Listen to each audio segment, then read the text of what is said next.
Yeah.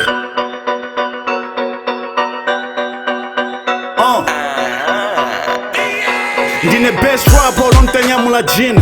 I'm the master chef ndimapula masini. Muzibwela tutu ngati mphini. Ukufuna verse ibwelesa zimapini. Ngati Asya sister wako ndine public figure. Ati sindikula forever young jiga. Kaheta kondine nako Kanye we Justin Bieber. Ndimatulusa nyimbo ndikafuna. Koma every feature ndimatafuna. Madolo anu sakutulusa nyimbo zina. Akuopa ndiwaonongela dzina. Mabebi anu kuwapasa zimakisi. Fredo ndi Jada ndavara mavu si pinke Jada. Inu siya kingi munada agada. Chikhala mpila bwezi ndili jeladi ndi gaba.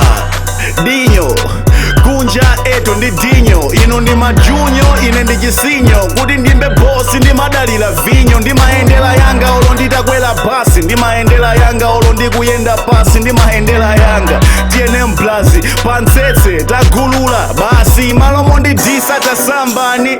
Precious mulibe maplani. Precious ineso ndi kapteni. Physics pamalawi mpasanje.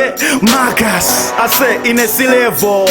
Ndimaona status ya mbizo. VJ Ice, Crisp ndi Fizo. Iwe sungaone olo status ya pempo.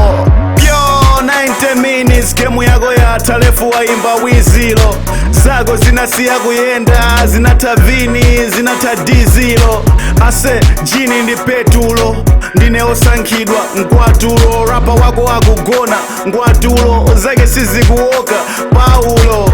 Powoka ya Paulo. Zake sizikusila friend wa Paulo ndisila. Anachapa mpande pemphelo. Ndipo zinatseguka zitseko za jelo. Yeah, iyo ndi master Rasta zikaenda ya Megani Chester. Yeah.